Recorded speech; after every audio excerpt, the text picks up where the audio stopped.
Hello friends, welcome to all of you on my YouTube channel Shukla and company. Friends, आज हम बात करने जा रहे हैं यूजी और पीजी स्टूडेंट्स के लिए कि जो सबसे बड़ी प्रॉब्लम होती है यूजी और पीजी स्टूडेंट्स को, खास कर से जो स्टेट यूनिवर्सिटीज में पढ़ रहे हैं, कि जैसे ही वो यूजी या पीजी में जाते हैं उनके साथ प्रॉब्लम आती है, उनके मार्क्स में परसेंटेज में कमी आ जाती है। मीन्स क्लास 12 तक हमारा क्या होता है कि मार्क्स बहुत अच्छे आते हैं, 70% 80% बड़े आराम से आ जाते हैं। लेकिन जैसे ही हम यूजी में पहुंचते हैं, मीन्स ग्रेजुएशन में पहुंच जाते हैं, तो होता क्या है कि हमारे परसेंटेज में कमी आ जाती है और वो परसेंटेज जहां फर्स्ट डिवीजन हम पाते रहते हैं, बहुत सेकेंड डिवीजन में आ जाते हैं, 60% से नीचे चले आते हैं। तो आप लोग को पता है कि आजकल क्या है कि कहीं भी फॉर्म वगैरह जो आ रहे हैं भरने के लिए, मिनिमम क्राइटेरिया ही 60% रख दिया जा रहा है। तो ऐसे में क्या होता है कि वो बच्चे तो पहले ही छट जाते हैं जिनका 60% है नहीं। तो अब करें क्या? तो इसके लिए आज हम आपको बताने जा रहे हैं कि क्या प्लानिंग आपको करना है, क्योंकि हमारे साथ भी ऐसी घटनाएं घट चुकी हैं। हम भी विद्यापीठ मेन कैंपस से बीकॉम किए हुए, फिर उसके बाद में अपना एमकॉम बीएचयू से किए। जब हमने भी फर्स्ट ईयर में अपना एग्जाम दिया तो मेरे साथ भी यही प्रॉब्लम आया कि मेरा फर्स्ट ईयर में क्या हुआ कि सेकंड डिवीजन आ गया। हम भी शॉक थे, लेकिन हम उस चीज को बहुत ज्यादा इंपॉर्टेंस न देते हुए हम उस पॉइंट पे फोकस किए कि कैसे मेरा मार्क्स बढ़े, परसेंटेज ऑफ मार्क्स कैसे बढ़े, क्या हमने गलतियां की। उन गलती से, फर्स्ट ईयर की गलती से सीखते हुए मैंने सेकंड ईयर में अपनी गलती सुधारा। और आपको जानकर हैरानी होगी, फिर उसके बाद मेरा सेकंड ईयर और थर्ड ईयर में अपने पूरे फैकल्टी में सबसे अधिक नंबर आया। मैंने हर चीज को बारीकी से एनालिसिस किया कि कहां पे हमने गलती की, उस गलती को सुधारा। तो इसलिए आप लोग भी गलती क्या कर रहे हो उस पे बहुत ज्यादा ध्यान न देकर उस गलती को क्या करो, सुधारने की कोशिश करो। उसको लेकर डिप्रेशन में नहीं जाना चाहिए। तो आज हम आपको बताने चल रहे हैं कि कैसे आप अपना यूजी मींस ग्रेजुएशन या पोस्ट ग्रेजुएशन में नंबर अच्छा ला सकते हैं, कि कम से कम आप कहीं भी फॉर्म भरने लायक तो रहो। 60% आपका रहना ही चाहिए बेटा। और ये वीडियो उन स्टूडेंट्स के लिए और इंपॉर्टेंट बन जाता है जो विद्यापीठ मींस एमजीकेवीपी यूनिवर्सिटी या फैजाबाद यूनिवर्सिटी, पूर्वांचल यूनिवर्सिटीज कहने का मतलब हमारा शॉर्ट टर्म में कि जो स्टेट यूनिवर्सिटीज में, क्योंकि सबसे बड़ी प्रॉब्लम स्टेट यूनिवर्सिटी में है कि नंबर कम हो जाता है वहां पे। तो हम गलती कहां पे करते हैं, आज उसी पॉइंट्स पे हम फोकस करने चला। जो पॉइंट्स हम आपको बताएंगे वो आपको लगेगा कि नहीं, ये तो बड़ा इजी पॉइंट है, हर कोई बताता है, लेकिन हम अपने तरीके से बताने चल रहे हैं कि हम क्या सोचते हैं। हमारे पॉइंट ऑफ व्यू से आप देखो कि हो सकता है कि आप पहले से जान रहे हो, लेकिन मेरा नजरिया क्या है उस नजरिए को देखिए, और आपको गारंटी दे रहे हैं कि आपका नंबर 60% से नीचे कभी नहीं आएगा। सबसे पहली बात हम देख लेते हैं कि हमारे जो स्टेट यूनिवर्सिटीज में क्वेश्चन पेपर आते हैं उसमें आप देखोगे कि पहला वेटेज क्या होगा कि आप अगर ध्यान से एनालिसिस करोगे, थ्योरी पोर्शन बहुत ज्यादा कवर किया जाता है। Means practical question, numerical question बहुत ही कम आते हैं कि हम कर सकते हैं ना कि अगर हम चाहें तो पूरा का पूरा ग्रेजुएशन थ्योरी बेस्ड पे पास हो सकते हैं। तो इसका मतलब ये हो रहा है कि बेटा कि आपको बुक रीडिंग बहुत ही ज्यादा इंपॉर्टेंस है। कि हम अक्सर देखते हैं ग्रेजुएशन में जाके लोग क्या करते हैं, श्योर सीरीज पढ़ना स्टार्ट करते हैं। श्योर सीरीज पढ़ के अगर आप चाहो कि फर्स्ट डिवीजन पाओ, कभी नहीं पाने वाले हो। आप श्योर सीरीज से सिर्फ और सिर्फ पास हो सकते हो, जो कि आप पास होते हो इसमें सेकेंड डिवीजन में। इसलिए बुक रीडिंग की हैबिट डाल लीजिए। और जो भी क्वेश्चन आपके आ रहे हैं उनके बारे में अब हम बात करने चलते हैं क्या होता है। यहां पे पहला मेरा बात है equal weightage for same mark question. कहने का मतलब कि आप हर क्वेश्चन को उतना इंपॉर्टेंट दो। अगर आपके पास 4 नंबर के क्वेश्चन आ रहे हैं तो हर 4 नंबर वाले क्वेश्चन को आप बराबर की इंपॉर्टेंस दो। हम लोग करते क्या है, एग्जाम में जैसे ही बैठते हैं कि जो पहला क्वेश्चन मेरा है बहुत ज्यादा हमें आ रहा है, तो हम क्या किए कि शुरू में मेरा क्या होता है कि एक अलग ही भावना होती है, तुरंत क्या करते हैं उसको लिखना शुरू करते हैं, 3 से 4 पेज में लिख डालते हैं। फिर अगले क्वेश्चन पे पहुंचे उसको 2 पेज में, अगले क्वेश्चन पे पहुंचे उसको 1 और आधे, ऐसे करते करते क्या करते हैं हम जो लिखने की अपनी स्पीड थी उसको बढ़ाते हुए और क्या करते हैं कि मैटर कम करने लगते हैं कि पहले 4 पेज लिखे, फिर 2 पेज, फिर 1 पेज, क्योंकि हमारे पास प्रेशर बढ़ने लगता है टाइम का। तो ये गलती आप ना करो। आप क्या करो कि अगर आपके पास 4 नंबर का क्वेश्चन है, आप पहले से डिसाइड कर लो कि आपको लिखना कितने पेज में। अगर आप डिसाइड कर चुके एक पेज में लिखना है तो आपके पास 10 क्वेश्चन है तो 10 को एक पेज में ही लिखो बेटा।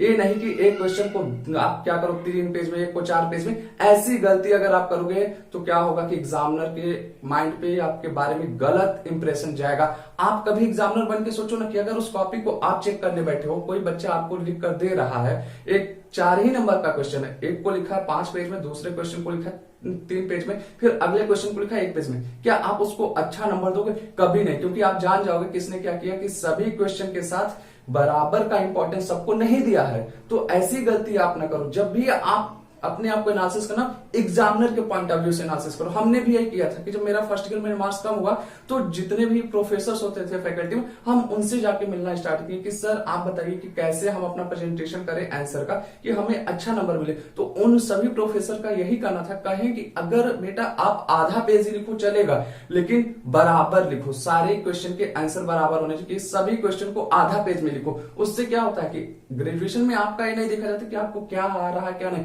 ग्रेजुएशन में देखा जाता है कि आपका प्रेजेंस ऑफ माइंड या आपका डिसीजन मेकिंग पावर क्या है। कि अगर आपके प्रैक्टिकल लाइफ में कोई प्रॉब्लम आ गई आपको, तो आप क्या करोगे? जो प्रॉब्लम आपके पास पहले आएगी उसको ज्यादा इंपॉर्टेंस दोगे, फिर दूसरा कोई लेकर अपनी प्रॉब्लम आए तो उसको कम इंपॉर्टेंस दोगे, तब तो फिर आपका डिसीजन मेकिंग गलत हो जाएगा बेटा। तो ऐसी केसेस में क्या करना चाहिए कि आप सबको इंपॉर्टेंस दो। पहला व्यक्ति आपके पास प्रॉब्लम लेकर आए उसको भी उतना ही, दूसरा व्यक्ति है सबको एक बराबर नजर से देखो। तो कहने का मतलब है कि जितने भी क्वेश्चन आ रहे हैं, अगर आपके जो 15 नंबर वाले क्वेश्चन है तो उनको 5 पेज में आप लिख लो, तो सभी 15 नंबर वाले क्वेश्चन को 5 में लिखो। कहीं पे ऐसा चल सकता है किसी को 5.5 पेज में लिख दिए, किसी को आप क्या करो 4.5, लेकिन बहुत ज्यादा फ्लक्चुएट नहीं होना चाहिए, बहुत ज्यादा अंतर नहीं होना चाहिए। ये चीज टाइम मैनेजमेंट, टाइम मैनेजमेंट हर कोई बताता है, लेकिन यहाँ पे हमारा टाइम मैनेजमेंट क्या है उसको हम आपको बताते हैं मेरे नजरिए से। देखिए हम क्या बोले कि आपके पास 10 क्वेश्चन है जो 4 नंबर के, फिर 4 क्वेश्चन है जो कि 15 मार्क्स वाले, तो आपके पास मिलते कितने हैं? 3 आवर्स।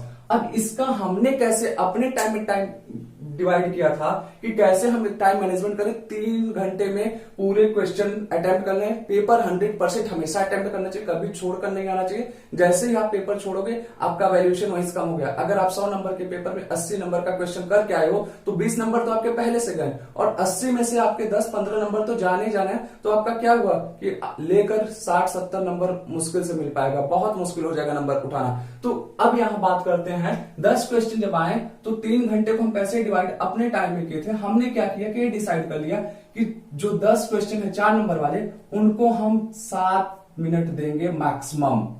क्या किए थे हमने? 7 मिनट। मीन्स इस 7 मिनट में अगर हम क्या करें 10 पेज लिख सकते हैं या 2 पेज या आधा पेज लिखेंगे 7 ही मिनट में, उससे ज्यादा टाइम नहीं देंगे। पहला देखिए, रूल्स जब भी आप बनाइए बहुत ही डिफिकल्ट रूल अपने लिए बनाइए, इन्हें इजी वे में। हमने एकदम परफेक्ट डिसाइड किया था कि 4 नंबर के क्वेश्चन को 7 मिनट से ज्यादा टाइम हम देंगे ही नहीं, चाहे जो हो जाए। तो आप भी यही करो कि टाइम एकदम परफेक्ट बनाओ। अब इससे क्या होगा कि आप देखोगे कि 10 क्वेश्चन है तो आपके 70 मिनट इधर जाएंगे इक्वल। ये नॉर्मल वे में हम बात कर रहे हैं। अब ऐसा नहीं होता कि हर क्वेश्चन आपके क्या हो 7 मिनट वाले हो। कई क्वेश्चन ऐसे होते हैं जो बहुत ही इजी होते हैं, जो इसको आप क्या कर सकते हो 5 मिनट में या 6 मिनट में भी पूरा कर सकते हो। तो ओवरऑल अगर हम इसको देखें कि सारे क्वेश्चन का वेटेज मिलाते हुए हमारा यहाँ से 60 मिनट या हम कह सकते हैं 1 घंटे जाएगा। मीन 60 से 70 मिनट आपका इस क्वेश्चन पे चला जाएगा अगर आप सभी क्वेश्चन को बराबर में 7 मिनट प्लस साथ ही साथ आप ये भी डिसाइड कर लो कि 1 पेज अगर डिसाइड किया लिखने का तो 1 पेज ही लिखना। मीन्स अगर 7 मिनट में आप 1 पेज लिख पाए तब भी अच्छी बात है, नहीं लिख पाए तब भी आप नेक्स्ट क्वेश्चन पे मूव कर जाओ। करने का मतलब कि अगर 7 मिनट आपका बीत गया आप आधा पेज ही लिख पाओ तो उस पे आप टाइम वेस्ट मत करो कि 8 मिनट या 10 मिनट लगा के आप उसको पूरा लिखो, 1 पेज ही हम लिखेंगे। नहीं, आप तुरंत क्या करो सेकंड वाले क्वेश्चन पे मूव करो, उसको वहीं पे छोड़ दो। यहां से क्या होगा कि आपका टाइम बचने लगेगा। यही गलती बच्चे करते हैं कि किसी क्वेश्चन पे 15-20 मिनट दे देंगे, किसी पे 5 मिनट देंगे। तो ऐसी गलती नहीं, टाइम आप एकदम बराबर रखो। यहां से आपका क्या हुआ 1 घंटे करीब गए। अब 15 नंबर वाले जो 4 क्वेश्चन थे इसको हमने क्या किया 25 से 30 मिनट का टाइम दिया। मीन्स अगर आप देखोगे 30 मिनट की बात हम करें आधे घंटे का, तो 4 क्वेश्चन है तो आपका क्या होगा 120 मिनट कहने का मतलब 2 घंटे, और यहाँ 1 घंटे, मेरा 3 घंटा हो गया। हमने डिसाइड कर लिया था कि जो हमारे 15 नंबर वाले क्वेश्चन है उसको हम 6 से 7 पेज में लिखने का हम अपने टाइम में डिसाइड किए थे, और वो लिखने का भी डिसीजन कितना था, 25 से 30 मिनट में। अब ये नहीं कि 6 पेज हमें लिखना है लेकिन हम 40-45 मिनट लगा दें, ना ऐसा नहीं करना। आप भी डिसाइड करो कि इसको क्या करो कि 25 से 30 मिनट में ही लिखो। अगर आप क्या होगा कि 30 मिनट हो गया, बाई चांस आपका 30 मिनट हुआ लेकिन आप लिख पाए 4 पेज ही, आपका डिसीजन था 6 पेज लिखने का, तो आप 6 पेज लिखने के चक्कर में मत भागो, क्योंकि वहां आप दिमाग लगाना शुरू करोगे, आपका टाइम वेस्ट होने लगेगा। तो 25 से 30 मिनट आप लगाओ, लिख लिए 6 पेज, बहुत अच्छी बात है। नहीं लिख पाए तो अगले क्वेश्चन पे, इससे क्या हो जाएगा बेटा कि आप हर क्वेश्चन को अटेम्प्ट कर लोगे। और यहां पे भी ध्यान देना, 25 से 30 मिनट जब हम डिसाइड कर रहे हैं तो उसमें होता क्या है, जरूरी नहीं कि हमारा हर क्वेश्चन उतना ही टाइम ले। कोई क्वेश्चन ऐसे होते हैं जो हम बहुत अच्छे से तैयार किए होते हैं तो उसको 20-25 मिनट में हो जाएगा, तो हमारा टाइम सेविंग हो जाता है। तो यहाँ पे 2 चीजें हमारी निकल कर आ रही है कि हर क्वेश्चन का टाइम डिसाइड होना चाहिए, उस टाइम से 1 सेकंड भी ज्यादा आप मत दो उस पर। फिर आता है right answer in your own words not book language. कहने का मतलब जब आप यूजी या पीजी लेवल पे पहुंचते हो तो एग्जामिनर आपसे ये उम्मीद लेकर नहीं बैठा है कि आप बुक के लैंग्वेज में आंसर लिखो। वहां पे आप अब बुक को पढ़ो, अच्छी बात है, बुक को अच्छे से पढ़ो, लेकिन उस बुक को पढ़कर आप क्या समझे हो उस चीज को लिखो, ना कि बुक में क्या लिखा गया है। ओ गलती यहीं पे होती है, हम बुक का लैंग्वेज लिखने की कोशिश करते हैं और हमारा दिमाग बुक के कुछ ही शब्दों को याद कर सकता है, और जहां पे एक भी वर्ड हमसे फिसला वहीं पे हम आंसर नहीं लिख पाते। तो ये बहुत ज्यादा इंपॉर्टेंट है कि बुक रीडिंग करो, और ये चीजें आपको तब हो पाएंगी जब आप अधिक से अधिक बुक को रीड करोगे, तभी आप अपने शब्दों में आंसर को लिख पाओगे। तो यहाँ पे एकदम ध्यान दीजिए कि बुक लैंग्वेज तो आप जरा सा भी यूज मत कीजिए कि आप यूजी और पीजी के स्टूडेंट बन चुके हो, न कि 12th लेवल का। 12th लेवल पे एक्सेप्टेबल है कि आप बुक का लैंग्वेज सेम टू सेम डिक्टो लिख कर चले आओ, लेकिन जब यूजी या पीजी लेवल पे पहुंचते हो सिर्फ और सिर्फ उन्हीं चीजों को बुक के लैंग्वेज में लिखो। जैसे किसी का कोटेशन आपको देना, किसी राइटर के बारे में बताना है, हाँ फादर ऑफ अकाउंट थे या कोई भी ये चीज इनके द्वारा बोला गया, उसको उसी शब्दों में लिखो। अदरवाइज बाकी आंसर आप अपने ही शब्दों में लिखिए, इससे क्या होगा कि आपको अच्छा नंबर मिलेगा। फिर if possible right answer in English. अगर बेटा ये ध्यान देना कि आपसे ये हो पा रहा है, आंसर आप इंग्लिश में लिखो। इंग्लिश में लिखने से क्या होता है कि ए ऊपर वाले पॉइंट्स को आप पूरा फुलफिल किए, और अगर ए वाला पॉइंट आप फुलफिल करो मींस इंग्लिश में आंसर दे रहे हो, तुरंत आपका नंबर 10 से 15% जंप कर जाएगा। मैंने यही किया था कि मैं भी यूपी बोर्ड का स्टूडेंट हूं, लेकिन जब ग्रेजुएशन फर्स्ट ईयर में हम देखे कि हमारा 2nd डिवीजन नंबर आया तो हमने एनालिसिस किया, तो ये भी एक बात पता चली कि अगर अंग्रेजी में हम अपना आंसर लिखें तो हमें ज्यादा इंपॉर्टेंस मिलेगी। अब सर ये कैसे पॉसिबल होगा, यूपी बोर्ड से पढ़े? बेटा कुछ नहीं, हमने रात दिन बुक को लेकर पढ़ा, बुक हमेशा इंग्लिश में पढ़ते रहते थे, और जब आप कोई भी चीज पढ़ने लगोगे ना हैबिट में आपका आ जाएगा। इसीलिए हम बोले यहाँ की इस पॉइंट में बुक का लैंग्वेज नहीं, आप अपने वर्डों में लिखो। जब आप पढ़कर समझ कर लिखोगे ना तो आपको चाहे इंग्लिश लिखो चाहे हिंदी लिखो सब समझ में आने लगेगा। तो यहाँ पे जो हम बोल रहे हैं कि अपने शब्दों में, तो हमने बताया क्या कि ग्रेजुएशन में हमने 2nd ईयर में क्या किया, सारे के सारे आंसर को हमने क्या किया इंग्लिश में लिखना स्टार्ट किया, और आज तक फिर कभी हम पीछे पलट कर नहीं देखे हिंदी में लिखने के लिए। आज भी कोई भी एग्जाम होता है हम इंग्लिश में ही आंसर देते हैं। अब हमें हिंदी में उतना नहीं होता है, इंपॉर्टेंट मिलता है जितना है, और उसकी वजह से ही क्या हुआ कि मेरा graduation 2nd year 3rd year में पूरे फैकल्टी में हाईएस्ट नंबर आया। मेन रीजन हम कह सकते हैं कि इन सब के साथ साथ मेरा इंग्लिश, कि जो इंग्लिश जानते हो आप अपने यहाँ थोड़ा उसको ज्यादा इंपॉर्टेंस मिल जाती है कंपैरिजन टू हिंदी। अगर 2 बंदे आपके सामने हो, एक इंग्लिश बोलने वाला एक हिंदी, तो आप तुरंत इंग्लिश वाले को प्रेफर करते हो। तो यही चीज यहाँ एग्जाम में भी होता है। तो आप इंग्लिश में अगर पॉसिबल हो, हिंदी में भी अच्छे नंबर मिलते हैं अगर आप इन चीजों को फोकस करो, ऊपर के पॉइंट्स को। हमने बोला कि इंग्लिश वाला पॉइंट कब है कि आपका नंबर एक्स्ट्रा करा देगा। जैसे आप 70% पाने वाले हो तब का वो 75 से 80% पे जंप करा देगा। एक फायदा इस पॉइंट्स का है।